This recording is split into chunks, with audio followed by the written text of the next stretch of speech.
Vous vous souvenez sans doute qu'après les incidents qui ont entouré le match Égypte-Algérie au Caire en novembre 2009, c'est dans ce stade d'Alméric que s'était joué le match d'appui sur terrain neutre pour les deux équipes dans le cadre des qualifications pour la Coupe du Monde de football 2010. C'est donc ici, sous nos yeux, que Camerounais et Congolais vont tenter de rentrer dans la compétition de la plus belle manière, alors que M.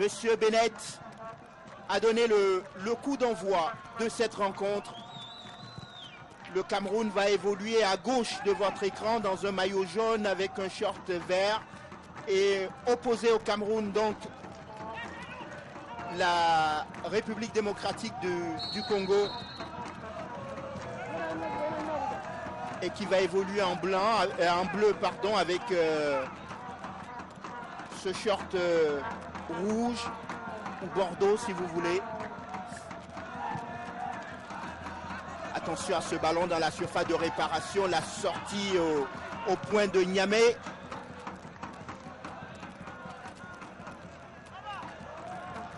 D'ailleurs, Niam, il fallait sortir parce qu'il y avait un duel avec un joueur congolais, Kalou Ituka, avec son dossard numéro 19. Alors qu'on revoit clairement la position d'hors-jeu et ce long ballon. Il y a eu déjà des matchs, si vous étiez avec nous depuis le début de cette compétition. Le championnat d'Afrique des Nations va se dérouler du 4 au 25 février dans ce pays d'Afrique du Nord-Est qui, si vous ne le savez pas, a une très longue tradition en matière de football. Nous reparlerons du rôle du Soudan, l'un des 4 pays fondateurs de la Confédération africaine de football. Un pays dont la fédération nationale a été créée quand même en 1936. Je ne pense pas que beaucoup d'entre nous aujourd'hui aient vu le jour à ce moment-là.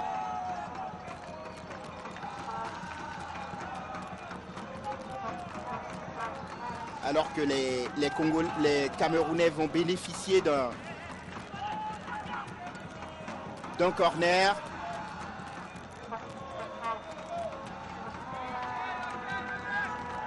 Une équipe congolaise dont la colonne vertébrale est composée essentiellement des joueurs du tout-puissant Mazembe de la République démocratique du Congo. Et le ballon qui repart en corner. Entrée en matière un peu difficile pour les Congolais, mais nous ne sommes qu'à l'entame de la rencontre.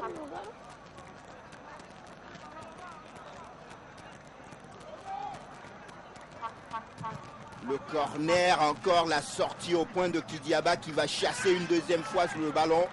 Et il a bien fait d'aller dans les airs pour aller récupérer ce ballon-là, même s'il a mis un gros tampon à son partenaire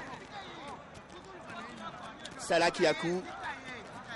Il fallait s'imposer pour rassurer sa défense. Et il faut parler aussi. C'est un stade qui fait normalement 42 000 places. Il n'est pas garni. Ça, c'est l'éternel problème des stades d'Afrique lors des compétitions, ce qui d'ailleurs a suscité quelques commentaires parfois désobligeants de la part de quelques acteurs du football qui ont fini par baptiser ce championnat d'Afrique des Nations de football réservé aux joueurs amateurs du nom de la Coupe d'Afrique des Nations des pauvres, ce que je ne partage pas comme analyse bien sûr, parce que au-delà de la polémique ou de l'envie de polémiquer, c'est tout de même une compétition importante pour les joueurs amateurs restés au pays parce que ça leur permet de progresser. Cette compétition leur donne une vitrine parce que trop souvent barrés par les professionnels évoluant à l'étranger et qui viennent renforcer la sélection A lorsqu'il s'agit de la Coupe d'Afrique des Nations elle-même, et qu'il faut donner une chance à cette jeunesse africaine qui ne demande qu'à se montrer.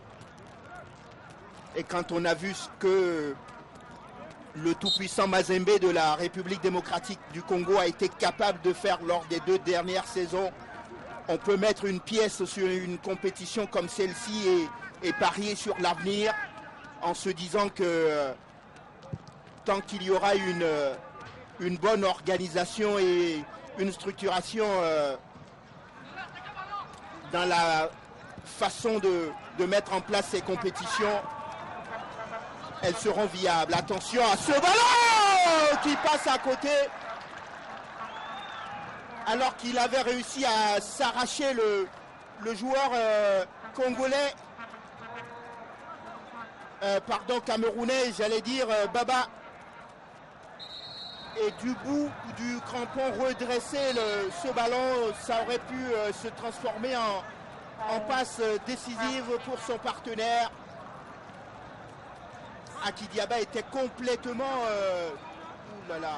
attention parce que il doit avoir un énorme problème au niveau du numéro 10, Hatem, parce qu'il a dû se tordre le genou ou les ligaments.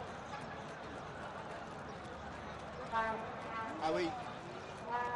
Premier coup dur parce que on va le revoir, la course, le ballon qui est redressé, Kidiaba qui est battu, et lui dans la réception, ouh là là, j'ai peur pour lui. J'ai peur pour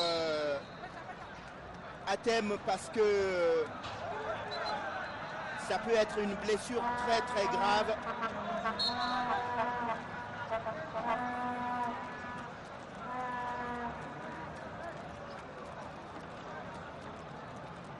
Le Cameroun qui joue à 10 et qui bénéficie d'un corner qui est mal tiré. Et la frappe contrée et le danger qui n'est pas écarté.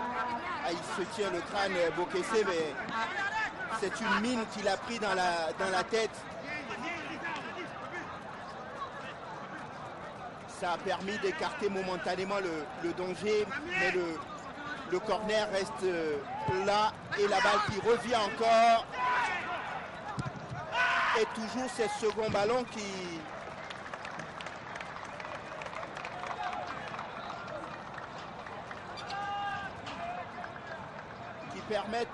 ont permis à cette équipe d'appuyer encore un peu plus sur l'accélérateur. Malheureusement, la frappe passe à côté alors qu'il s'est relevé derrière le but de Kidiaba Hatem. Difficile de dire pour l'instant s'il va pouvoir reprendre la partie aux côtés de ses partenaires. La touche à venir concédée par Kalou Ituka.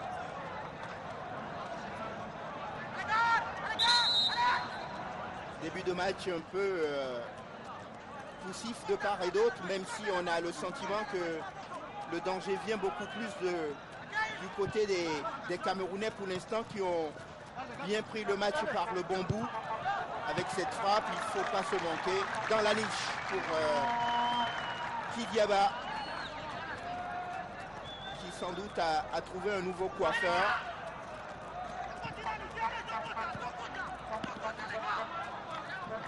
Et qui lance une nouvelle mode. Et les Congolais qui repartent côté droit avec ce ballon dans les pieds de Issama, qui a voulu trouver dans la profondeur Kabangou.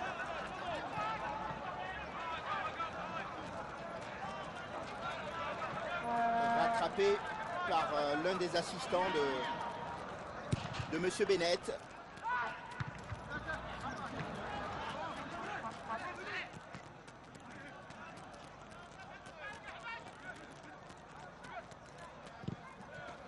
Ballon contré.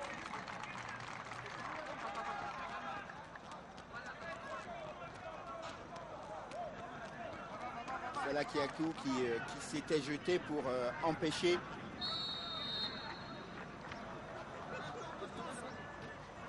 les Lions de progresser.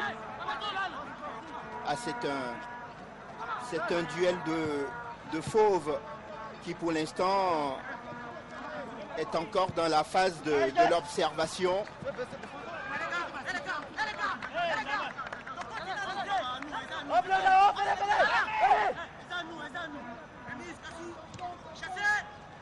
Les Lions du Cameroun et les Léopards de la RDC.